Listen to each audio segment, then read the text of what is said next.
Muito boa tarde. Gostaria de principiar por cumprimentar toda a assistência e dirigir uma saudação muito especial ao professor Dr. Vital Moreira e ao professor Dr. José Domingos, organizadores deste evento científico internacional. Este trabalho constitui parte da nossa tese de doutoramento em Ciência Política, na qual procedemos a uma abordagem diacrónica e comparada dos modelos de Conselho de Estado, desde o antigo regime a finais do liberalismo, em 3 países distintos, Portugal, Espanha e França. O texto que aqui iremos apresentar representa uma parte das questões e problemas aí abordados, naturalmente.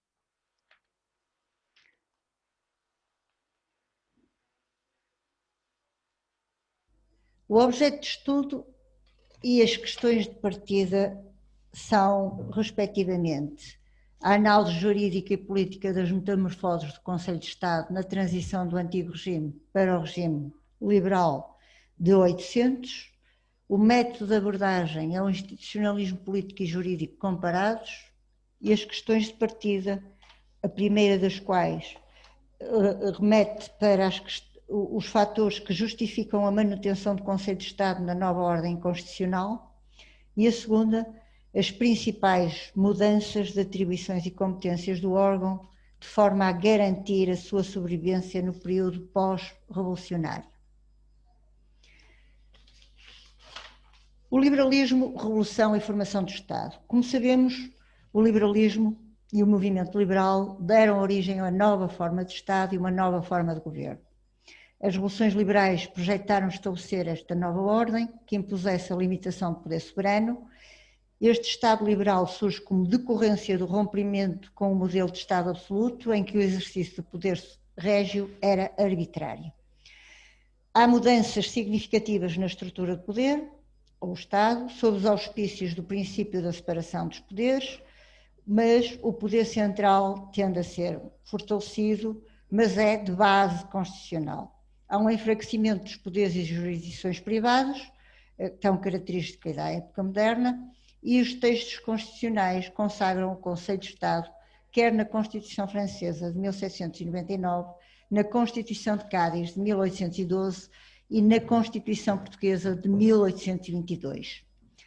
Quanto ao liberalismo como forma de governo, constatamos que há, de facto, uma preocupação com a separação dos poderes e das competências dos diferentes órgãos de Estado, quer sejam legislativos, órgãos ligados ao poder legislativo, assembleias ou cortes, quer sejam os tribunais, quer seja, digamos, o poder executivo.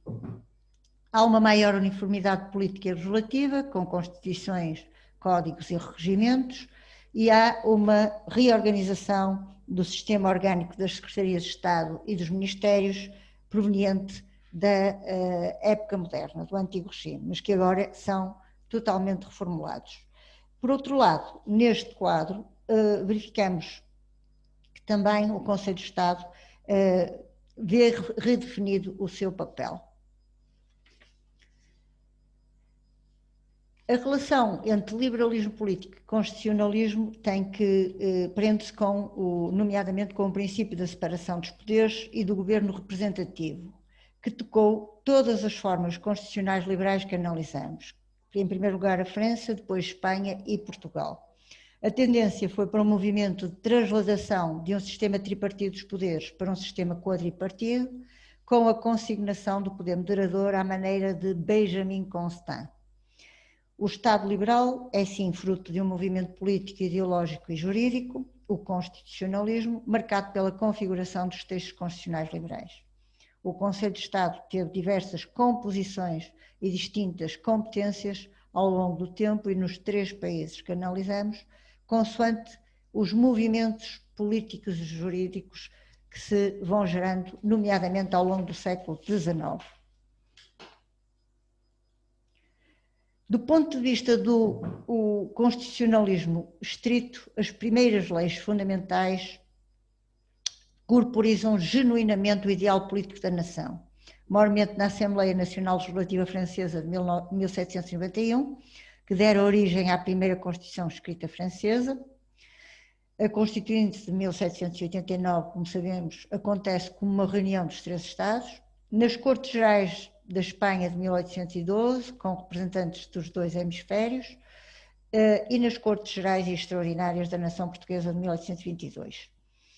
A questão do regime político constituiu o cerne do debate nestas cortes entre as elites politizadas, estimulando inflamados combates doutrinários entre as diferentes fações liberais que vieram a afirmar-se em termos pós-revolucionários. Assistimos em cortes a esta rivalidade entre dois sistemas de ordenamento político, institucional e jurídico, consubstanciados no ideal do liberalismo moderado ou doutrinário e no liberalismo progressista. Um e outro defendem diferentes modelos de Conselho de Estado, como iremos verificar. As características principais das principais correntes liberais estão aqui, nomeadamente o liberalismo moderado e o liberalismo progressista. Se verificarmos a propensão no liberalismo moderado para a divisão do poder executivo entre o rei e as cortes, e o desenvolvimento do sistema parlamentar assente em duas câmaras. O voto é censitário e capacitário, portanto impedindo o grosso da população de votar, e a soberania é partilhada entre o rei e as cortes. O Estado é centralizado e o Conselho é um modelo e um sistema político que preconiza um Conselho de Estado com fortes poderes. No liberalismo progressista, o que temos é a defesa de um diferente sistema político, nomeadamente assente numa soberania nacional, num sistema parlamentar unicameral, na defesa do voto universal, num Estado centralizado, mas com alguma autonomia e descentralização, e um Conselho de Estado, a manutenção do Conselho de Estado, mas com uma redução e circunscrição dos seus poderes a órgão político de aconselhamento no sentido estrito do termo. Na França, entre 1792 e 1814, ou seja, da Assembleia Constituinte ao final do Império Napoleónico, vamos ver que o Conselho de Estado ressurge, é refundido e assume um papel, digamos, proeminente. Antes mesmo da Revolução de 1789, algumas alterações dos órgãos do Estado francês prepararam a refundação do Conselho de Estado francófono. Em 1777 foi criado o Comitê de Contencioso de Finanças e no ano da Revolução, em 1789, a criação do Comitê de Contencioso Administrativo. Assim, após o período revolucionário, em que se confrontam o antigo regime e a Revolução, tendo havido uma interrupção abrupta da atividade do Conselho de Estado do antigo regime, a Assembleia Constituinte de 1790 consagra, sob os auspícios da teoria da separação dos poderes, a separação entre as funções judiciais e as funções administrativas, fazendo-as competir a diferentes órgãos de governo, sob o princípio de que julgar a administração também é administrar.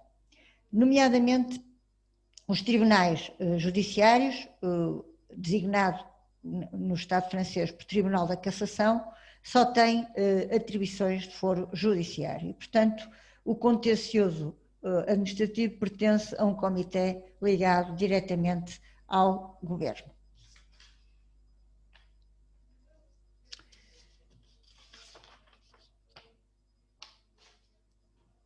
Com Napoleão Bonaparte há uma mudança significativa, porque ele altera, nomeadamente do ponto de vista político, o regime e o sistema de governo, inaugurando uma fórmula inédita de governo, que é o consulado. Esse consulado durou desde 1799 a 1804 e teve como intuito, nesta primeira fase, submeter os ímpetos jacobinos do período revolucionário em França. O modelo de Estado, na Constituição de 1799, portanto, elaborada no ano em que Napoleão Bonaparte ascende ao poder, contempla a refundação do Conselho de Estado no quadro geral da teoria da separação dos poderes.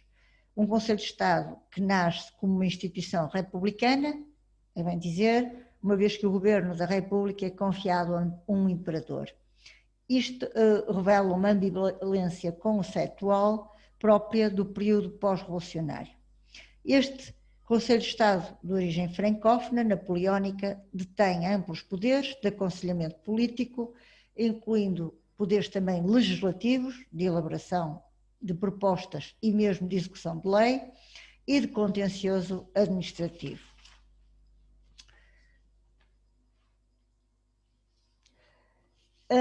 Em 1803 foi criado o auditorado do Conselho de Estado. Os auditores estabeleciam uma relação entre o Conselho de Estado e os ministros de Estado e serviam também como o modo de preparar os magistrados. A partir de 1804, o Conselho de Estado passa a ocupar o segundo lugar na ordem protocolar, logo após o Senado, antes da Assembleia Legislativa, tribunais e do Tribunal de Cassação, que é um organismo puramente com poderes judiciais. E, em 1806 surge a Comissão de Contencioso Administrativo no Conselho de Estado, e aqui a duplicidade da atividade do órgão político e da administração contenciosa, ou seja, a partir de então o Conselho de Estado tem uma secção de contencioso administrativo para além das outras secções, nomeadamente de aconselhamento político. E os oficiais das petições associados ao contencioso administrativo são especializados nessas funções especificamente. Durante o Consulado e o Império, o Conselho de Estado tem um papel crucial na preparação dos códigos administrativos em França e que foram tão importantes para a restante Europa continental, nomeadamente o Código Civil de 1804. Portanto, Napoleão refunda o Conselho de Estado e este Conselho de Estado alcança, digamos, uma alçada que é o contencioso da administração. E, portanto, consagra o sistema dual de jurisdição administrativa francês, em que as suas reminiscências podemos vê-las, nomeadamente no Edito de Saint-Germain, de 1641, que o cardeal Richelieu publicou ou promulgou e que proibia aos magistrados de se imiscuírem nos assuntos da administração do Estado. É evidente que em 1641 não houve uma prática e um rigoroso cumprimento do que estava estabelecido neste edito e, de facto, houve muitos atropelos, nomeadamente àquilo que aí estava regulamentado, de tal forma que no sistema francês, a existência de conselhos de administração e de justiça, como o Conselho das Partes, que regulava nomeadamente as questões que tinham a ver com o contencioso da administração, tem um papel crucial depois de 1641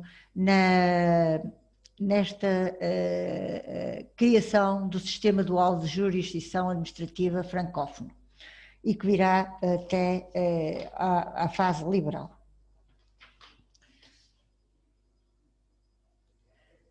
Em Espanha, o que nós constatamos é que há uma preocupação nos estatutos, o primeiro texto constitucional espanhol, também designado Estatutos de Baiona, de 1808, de manter o Conselho de Estado, que surge inclusivamente no título 8º, antes das Cortes e as Juntas da Nação. A sua composição é eclética, é composto por 30 a 60 membros, dividido em 6 secções: negócios eclesiásticos, interior, política geral, fazenda, guerra, marinha e índias, e é um texto particularmente conservador e autoritário. Tem funções legislativas, nomeadamente de apreciação de projetos de lei civil e crime, e regulamentos de pública administração. No artigo 57 está assim estabelecido. E funções judiciais, nomeadamente no âmbito da jurisdição entre corpos administrativos e judiciais, e nas questões de contencioso da administração, artigo 58. Este Conselho de Estado comunica às Cortes as modificações a introduzir nas leis. O que nós podemos, digamos, concluir desta análise é que o Conselho de Estado esvazia praticamente o papel das Cortes neste tempo. E tem uma enorme influência do Código Napoleónico de 1789. Posteriormente, a Constituição de Cádiz, de 1812, há uma reformulação muito grande do órgão e por via, nomeadamente, do ideário que está por detrás da concepção da Constituição. É um texto liberal moderno que defende a soberania nacional, uma separação entre os poderes judicial, executivo e legislativo, com tendência a uma predominância do poder legislativo, e as funções jurisdicionais remete-as única e exclusivamente para os juízes, ou seja, para os tribunais comuns. O Conselho de Estado exerce funções de intermediação entre o poder executivo e o poder legislativo, com funções bastante reduzidas, se comparadas com o Conselho de Estado da Constituição ou dos Estatutos de Baiona. A restauração do absolutismo em 1814, na pessoa de Fernando VII, leva à suspensão da Constituição de Cádiz, num processo paralelo ao português com o infante Dom Miguel em 1826, como iremos ver. Este Conselho de Estado Franco de Espanha permanece num sistema que compreende um tipo de governação policinodal durante a monarquia absoluta ou a restauração absoluta de Fernando VII, portanto até 1823. Em Portugal, o que se passa em Portugal? Logo após o fenómeno revolucionário de 1820, um ano depois, é promulgado ao abrigo da reunião das Cortes, das primeiras Cortes Constituintes, um regimento do Conselho de Estado que saiu no dia 25 de setembro de 1821. E este regimento estipula a criação do Conselho de Estado como uma instituição regular e que tem por intuito evitar os excessos do poder executivo, régio. Para uns não foi, digamos, uma criação pacífica, porque muitos contestaram a elaboração de um regimento para o Conselho de Estado e a sua recriação pós-Revolução de 1820, mas muitos outros liberais de tendência progressista e moderada consideraram o Conselho de Estado um órgão indispensável, razão pela qual é levado a cabo este decreto e promulgado, e mais tarde, quando elaboram a Constituição de 1822, o Conselho de Estado passa a estar contemplado nesta Constituição como um órgão institucional que compensa o regime monocameral e competem-lhe inúmeras funções, como iremos ver. Neste primeiro regimento, as funções do órgão são, sobretudo, políticas, de consulta, e, portanto, nas questões, nomeadamente de declaração de guerra e estabelecimentos de tratados, portanto, questões diplomáticas com nações estrangeiras, assim como a apresentação de propostas de nomeação de bispos para, assim, ou cargos e oficiais de magistraturas, incluindo ofícios civis de justiça e também de fazenda. Na Constituição de 1822, o Conselho de Estado é institucionalizado,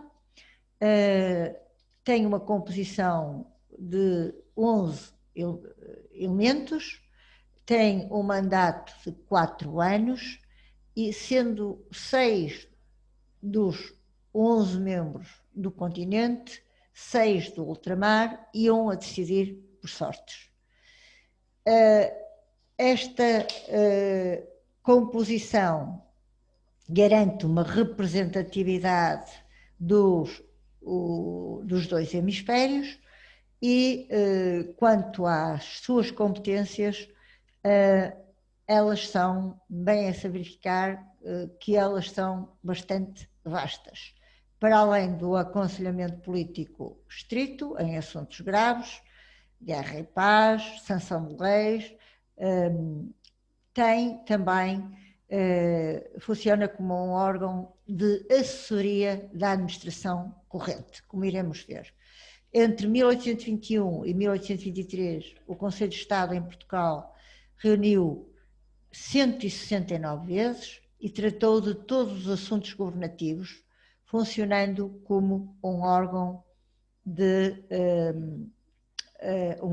colaborativo das Cortes Constituintes e também das Secretarias de Estado, do Reino, de Negócios Estrangeiros, Justiça, Fazenda, Guerra e Marinha. Em maio de 1823, na sequência da Vila Francada, é suspensa a Constituição de 1822 e, naturalmente, com essa suspensão, a atividade do Conselho de Estado também é suspensa.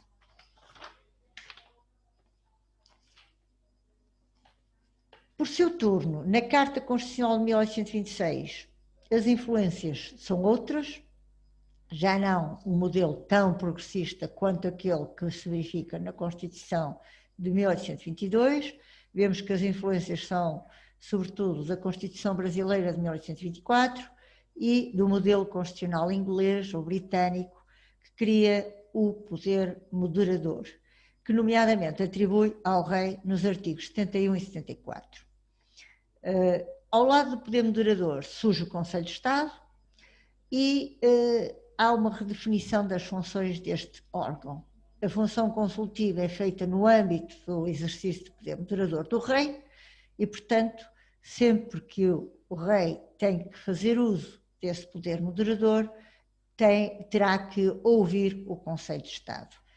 As funções são de consulta nos negócios graves e medidas gerais de administração pública, são funções bastante amplas e a sua composição é de cariz vincadamente diferente relativamente à anterior, Conselho de Estado da Constituição de 22, pois os conselheiros são vitalícios e são nomeados pelo rei.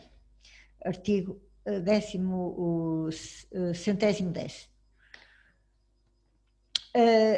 Posteriormente, o órgão é dissolvido entre 1826 até 1834, tendo sido restaurado apenas pelo decreto de Mouzinho da Silveira em 1832, mas este decreto tem profunda influência francesa, tanto é que lhe vai atribuir o contencioso da administração ao Conselho de Estado. Um ano mais tarde, Dom Pedro restaura o Conselho de Estado da Carta Constitucional de 1826 e, portanto, volta a ter o órgão com competência meramente consultiva, subtraindo-lhe a competência em matéria de contencioso.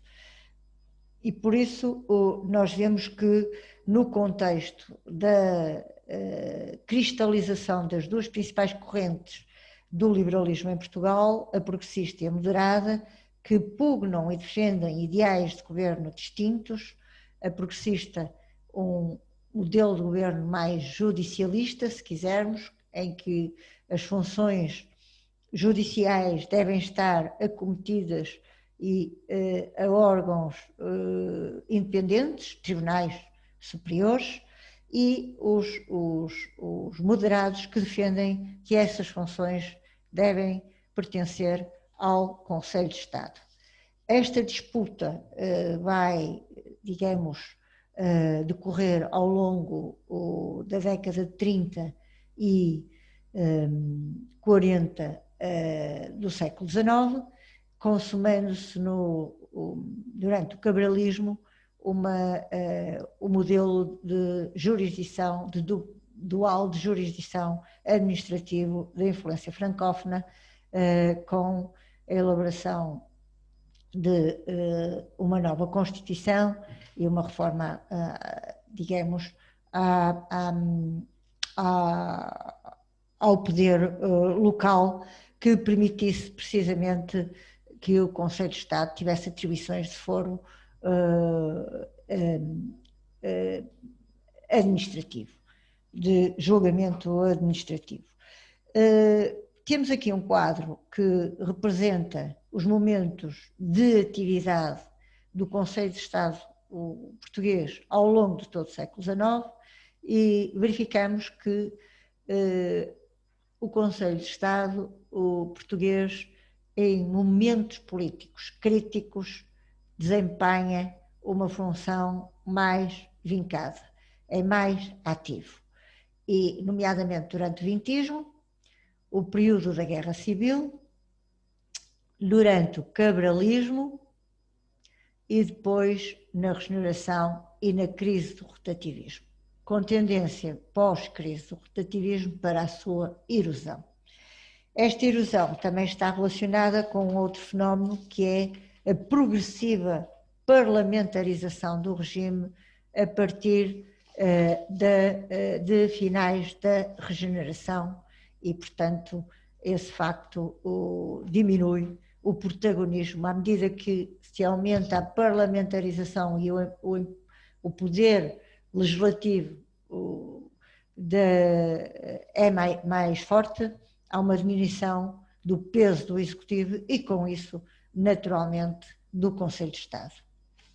Em termos de balanço final, o que podemos adiantar é que o Conselho de Estado, tendo sido um órgão criado no antigo regime no século XVI, sobreviveu a inúmeras mudanças de regime político, mesmo durante a época moderna, e, sobretudo, ao longo do século XIX. Não é? Sobreviveu a essas metamorfoses que lhe foram, a que foi obrigado a submeter-se, garantiram a sua sobrevivência, sem dúvida, revelou uma plasticidade que é assinalável e, do ponto de vista político e administrativo, o Conselho de Estado manteve um papel muito importante ao longo de quase todos os períodos políticos nos três casos em estudo. A influência jurídica e política francófona, o Conselho de Estado irá assumir funções de contencioso administrativo nas décadas de 30 e 40 em Portugal e em Espanha. Essa influência só se vem a revelar mais acentuadamente nas décadas de 30 e 40. Daí, nomeadamente até 1870, curiosamente nos dois Estados peninsulares, a coisa decorre quase em simultâneo. Quando é criado o Supremo Tribunal Administrativo, quer em Portugal, quer em Espanha, é retirado o contencioso da administração ao Conselho de Estado. Conselho de Estado esse que em 1845 tinha adquirido essa prerrogativa e, portanto, tinha-se transformado num órgão com prerrogativas de contencioso administrativo, tal como o órgão em França. Portanto, o que podemos dizer é que há muitas oscilações em termos de dinâmica de adaptação do Conselho de Estado aos diferentes modelos de Estado e de regime nos 3 países. Aqui só podemos dar uma imagem breve dessas mudanças. A súmula de todas essas metamorfoses detalhada está plasmada numa obra que irá sair ainda durante este mês, nas edições Aleteia, e a obra é essa que é, digamos, uma síntese pormenorizada de todas estas oscilações que o Conselho de Estado teve, abarcando não apenas este curto período que aqui expusemos, mas desde a sua criação no século XVI até finais do século XIX. Muito obrigada a todos pela atenção e continuação de uma boa tarde.